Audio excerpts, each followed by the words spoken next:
La quatrième voie, qu'est-ce que c'est? C'est un modèle de société.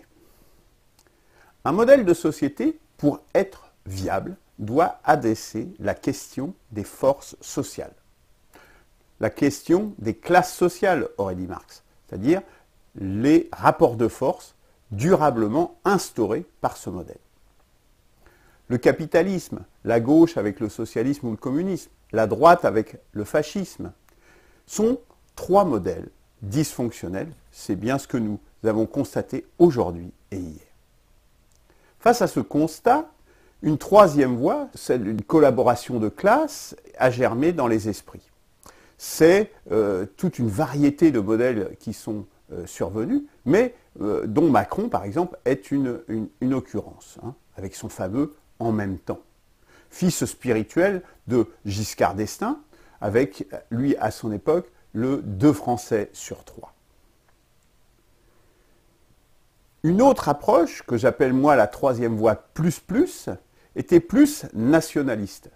C'était hier, en France, le Conseil national de la résistance, le CNR, ou De Gaulle dans les années 60, avec un pouvoir fort et deux classes, deux partis qui s'opposaient, le Parti communiste et le Parti gaulliste d'autre part. C'était le même modèle que l'on rencontrait notamment en Argentine avec Perón et dans d'autres pays également. Aujourd'hui, cette troisième voie plus plus existe toujours. On en a des exemples en Chine, en venant plutôt de la gauche, avec malgré tout une petite bourgeoisie importante aujourd'hui, et en Russie, cette fois-ci, en venant de la droite.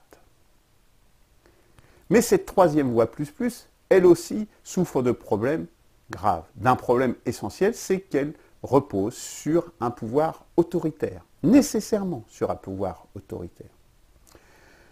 Pour cela, une raison bien simple, c'est que pour maintenir ce consensus de classe, cette collaboration de classe, il est nécessaire de mettre un petit peu les affrontements sous un chapeau fort qui maintient ce consensus de classe.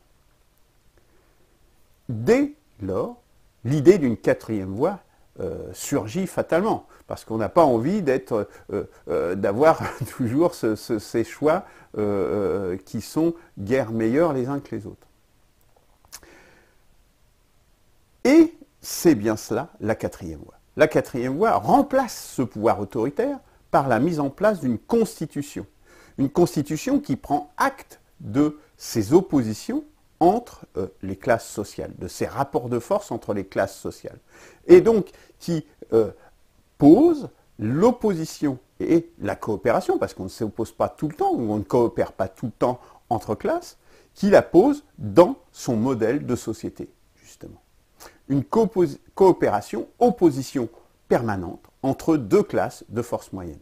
La petite bourgeoisie, d'une part, permettant l'initiative, le salariat, d'autre part. C'est très différent ici de la collaboration, puisque la collaboration, nous l'avons dit précédemment, est intenable sans pouvoir autoritaire.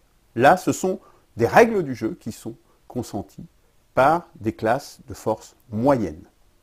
Mais pour que ces classes de force moyenne puissent jouer ce jeu, il est nécessaire que les classes extrêmes, les classes les plus puissantes comme les plus faibles, soient éliminées du modèle.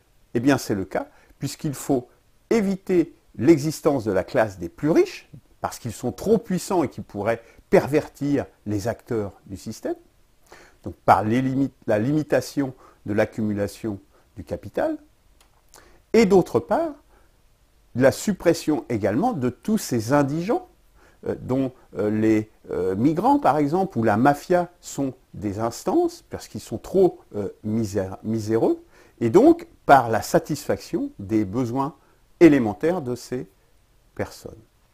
À partir de là, c'est donc par la voie du droit naturel, de la garantie de la satisfaction des vrais besoins du corps et de l'âme, que l'on peut éliminer ces deux extrêmes. Mais cela n'est pas suffisant. Il faut aussi qu'en cas de litige, puisque le litige est passé au centre du modèle de la quatrième voie, il faut parfois savoir trancher les litiges. La réinvention de la démocratie est nécessaire par réimposer en fait le pouvoir du peuple qui tranche justement sur les questions essentielles, les questions importantes où les classes n'arrivent pas à se mettre d'accord.